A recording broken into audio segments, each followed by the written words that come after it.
Thank you very much for having me and putting in this terrific panel. Can you move your mic down? Yes, because I'm really short.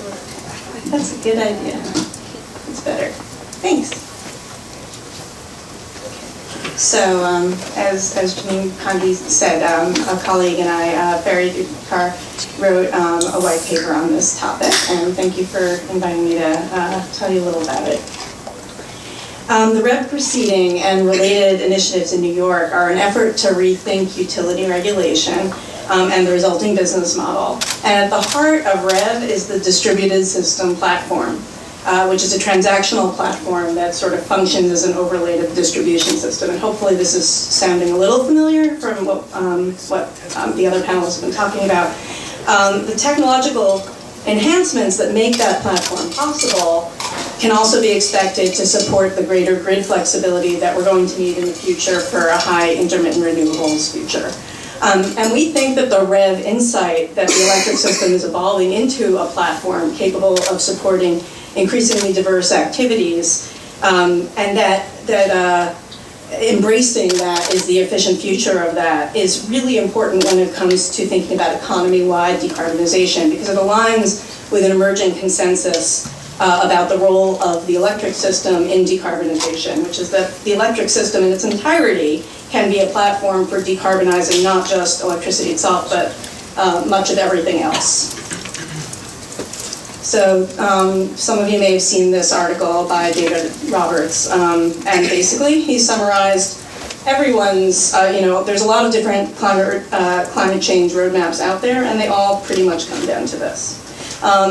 I think the reason this has become a hot topic recently, David Roberts wrote this in 2017, is simply that the technology has matured both on the sort of consumer side and on the grid side, and also the generation mix has gotten a little cleaner, so that it's become clearer that this is feasible as a means of getting to economy-wide decarbonization. But that's been what everyone's thought we have to do for some time. So in our paper, we identify a few aspects of REV that we think are pretty important to achieving the environmental outcomes. So I'm hoping you'll get two things really from this slide. These are what drove the New York Public Service Commission to do REV in the first place. One is what REV was originally about and remains really about, which is fundamental economics and the grid actually working all the time. And what REV isn't, which is an environmental proceeding. They talk about carbon reductions in it, they're kind of expected to happen, but that really is not the centerpiece of REV. So what our paper is really looking at and what I'm talking about here is how the types of reforms that REV promulgates actually are needed for decarbonization. And I'm going to skip some slides because this is too long. Whoops. So these were some of the key features of REV when it was first launched. It happens that yesterday I was at a technical conference on the subject of electric heat pumps, and John Rhodes, the current chair of the New York Public Service Commission, spoke. And he said, REV seems complicated, but basically we need a better energy system for the future, and that REV aims to get there by revealing and rewarding value. And I thought that was a nice synopsis several years down the road that really kind of stands the test of time. So I'm going to drill down on the specific elements of REV that we think are relevant to achieving environmental goals. First of which is building a smart platform. And I'm talking here not just about the transactional platform, but the grid itself as a platform for decarbonization. So a lot of innovations in the way the system is built can contain costs, add flexibility, and can also enable carbon reductions. So one of the early REV orders changed the way they do benefit cost analysis in REV-related matters. They promulgated a framework that actually incorporates the social cost of carbon, the federal interagency number for that, as something that utilities need to consider when they're doing a societal cost test of various options in a REV-related context. This was a huge step forward. I think a bunch of states have now followed suit. More will need to be done, though, to reach other pollutants, and especially methane, which even in the latest iteration I've seen of the document on the natural gas side actually still doesn't have a value assigned to it as far as I can tell. And since methane is a short-term climate forcer, meaning its climate change effect is very, very intense in the early years, that's really something that needs to be addressed sooner rather than later. Non-wires alternatives have come up a few times. The first one that was a big deal in New York was the Brooklyn-Queens demand management one in the Con Ed service territory. And what happened there is that in 2013, it rather abruptly, in the middle of a rate case, became apparent that Con Ed was going to need to do a more than $1 billion substation upgrade in Brooklyn-Queens border area due to unexpected load growth. And furthermore, they anticipated similar upgrades would be needed throughout Brooklyn and Queens over the subsequent decade, totaling over $10 billion. Not right then, but they saw it coming pretty quickly.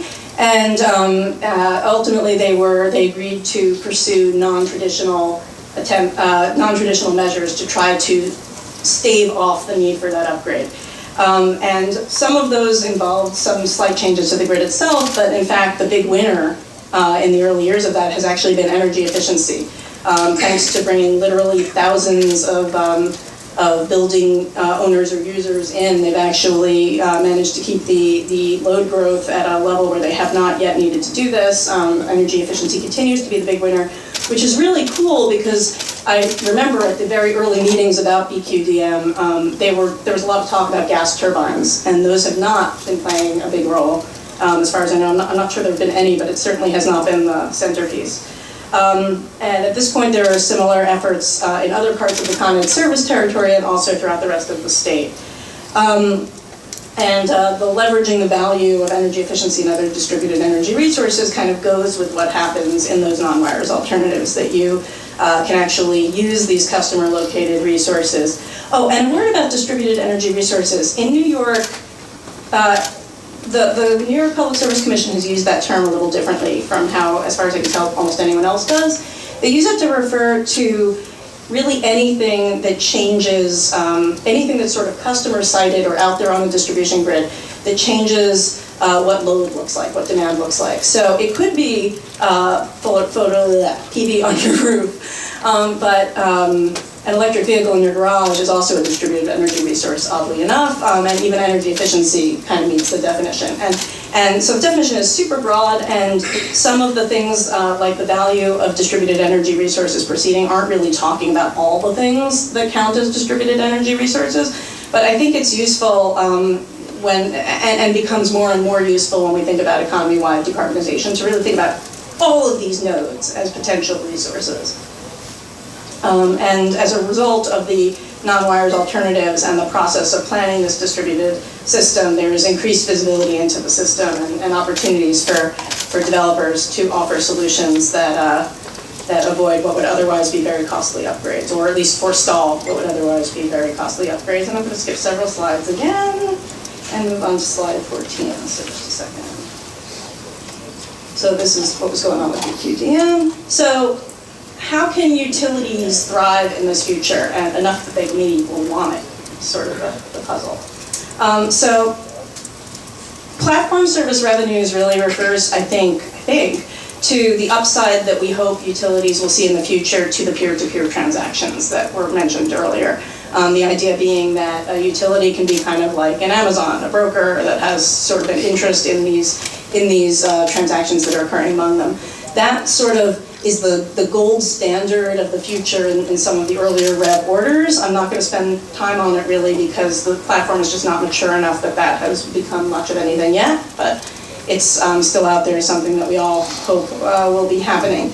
Non-wires alternatives compensation, we talked about non-wires alternatives, but how do you make a utility, or how do you create an environment where a utility is actually going to want to do that? You know, they're going to want to get all that energy efficiency instead of doing the $1 billion substation upgrade. And given the way utilities make money traditionally, that's a really big puzzle, because if you build a $1 billion substation, you get to put it in your rate base, which means that it becomes one of the things that your collections, your revenues are based on for the life of that asset, basically.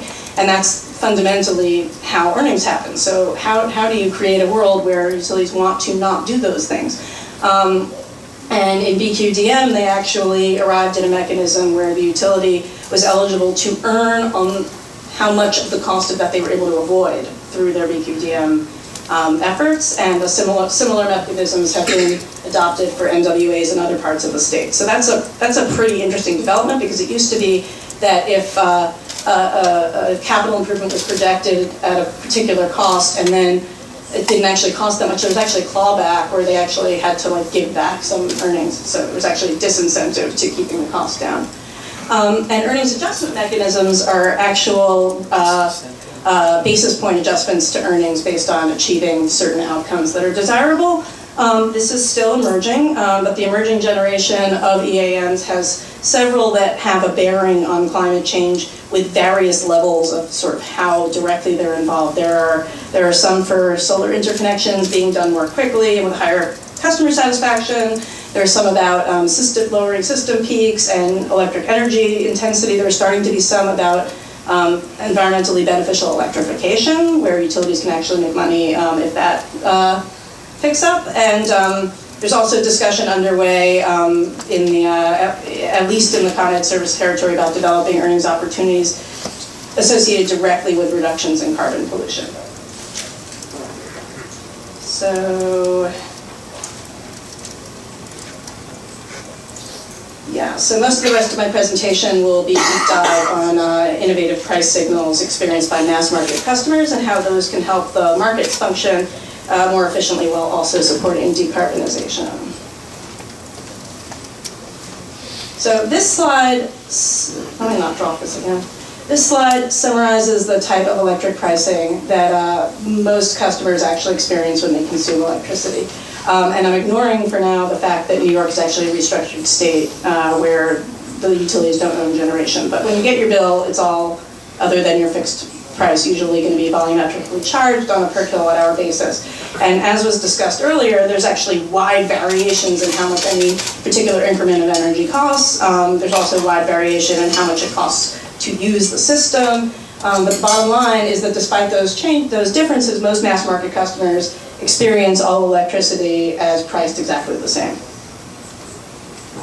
This slide is sort of, it depicts sort of a hypothetical efficient tariff. It shows how various aspects of the cost of service actually are driven by different things. Some things are driven by the individual customer's demand, the customer's contribution to peak demand. Some really are driven by the amount of consumption. This would be a very complicated tariff, and in particular the locational issues that were raised earlier. I'm not sure those are going to be surmountable even in New York, the sort of sense that maybe if you're located in a particular place you shouldn't be charged more for power. I'm not sure how that we're on a track to solving that question. But this is what an economically efficient tariff would look like, and it gives you a sense of how the difference between these two slides, how not really cost-based the tariffs we see are. So I have a couple of slides about some of the types of rates that are coming into being more recently. We've heard a little about these before.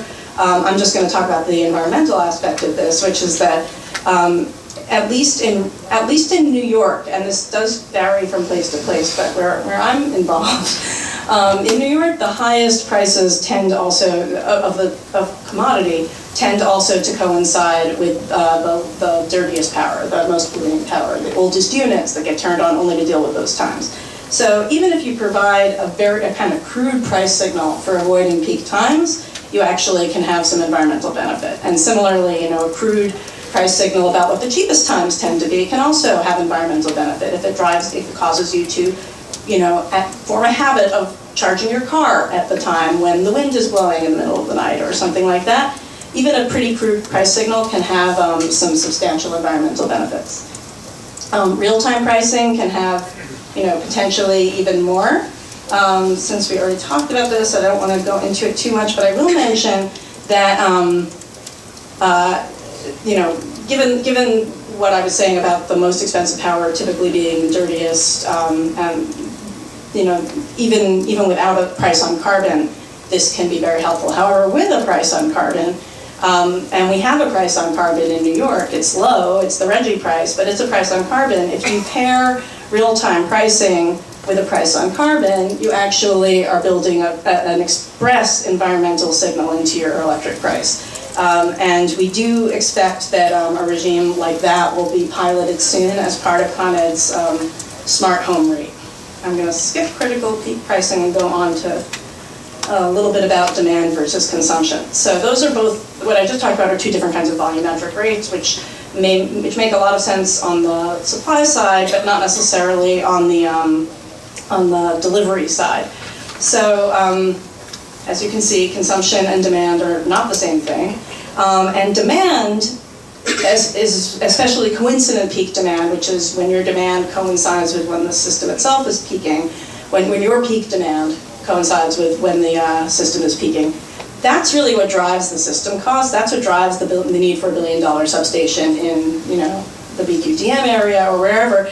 And since the New York REV was really launched, among other things, because of concerns about system costs being rising in an unsustainable way, and I went past that very quickly at the beginning, but that was actually the big issue for the New York Commission when it launched the proceeding, was a sense that the system was going to require a lot of reinvestment, and that because usage is getting peakier and peakier, there would be fewer and fewer kilowatt hours to spread that cost across. So a better way of getting those peaks to stop rising so quickly and getting the system to be better utilized the rest of the time was really important to the New York Commission, which may be why the New York Commission has, and at least its staff, has shown a tremendous interest in demand-based rates. I think more of an interest than we've seen elsewhere. And these have not been, they're available to residential customers in 50 service territories, but they haven't been piloted extensively using the current metering technology. And New York is about to change that quite a lot. Specifically, Con Edison is going to be piloting, Con Edison's the first utility in our state that's rolled out advanced metering infrastructure. It's going to be having a pretty significant rate pilot associated with that that's going to pilot a whole bunch of different types of demand rates, one of them paired with time of use commodity prices. Additionally, there are pilots coming out of, there are smart home rate pilots that are required under the REV proceeding, and that's where Con Ed is actually going to be doing a real-time price coupled with a demand charge. And in that, customers will be provided with a lot of the fancy enabling technology that we talked about before. The other place where this is coming up is in the value of DER proceeding. Since most, the value of DER proceeding is actually primarily focused on solar, even though DER means a lot of other things, and that's been kind of contentious in the proceeding. But when solar output is netted against your underlying rate, which it usually is, it has a very flat price signal. But if you have a more interesting rate, if you have a rate with some locational specificity, or at least some temporal specificity, it can help give consumers a reason to site their solar in the most valuable way, pair it with batteries, etc. So there's some rate design work happening as part of the value of DER proceeding, and that also is a bunch of different time variance structures that include volumetric ones and also demand ones. And the last thing I want to talk about is the other side of the value of DER proceeding, which is the value stack. And this would be how injections from PV and other eligible resources actually get compensated if they're not behind the meter, if they're not netted against demand, which comes up particularly in the context of community solar. And this would be a geographically distinct and temporally distinct price signal. And the one thing that I want to make sure I mention before I stop is that the environmental benefit in the value stack is based on the higher of the social cost of carbon or the REC price. But it's the amount of that is not already incorporated in the price of energy. And as I noted before, the price of energy, the LBMP, actually already incorporates a portion of the price of carbon through the RGGI program. And so on the one hand, it's very exciting that resources are going to be paid directly for their environmental benefit, and that environmental benefit will go up. The social cost of carbon automatically goes up over time. It would be better if more of that amount existed inside the LBMP, because then it would also show up in the consumption rates, rather than only being available for solar injections and things like that. And so in New York, we do have this effort going on at the wholesale market to actually incorporate the social cost of carbon in wholesale pricing. And it's extremely interesting, and there's a lot of excitement about it, but little cautionary note, is it really the best thing for decarbonization to incorporate the social cost of carbon in the wholesale price of electricity while not incorporating it in the price of all the other forms of energy that electricity competes with at a time when you think you want to electrify everything? You know, do you really want the owners of electric vehicles to pay the social cost of carbon for the emissions associated with charging their vehicles while you're not charging the owners of gasoline vehicles for the social cost of carbon when they burn gasoline, for example? So just throwing that out there as something to think about. And with that, I appreciate you having me here. Thank you.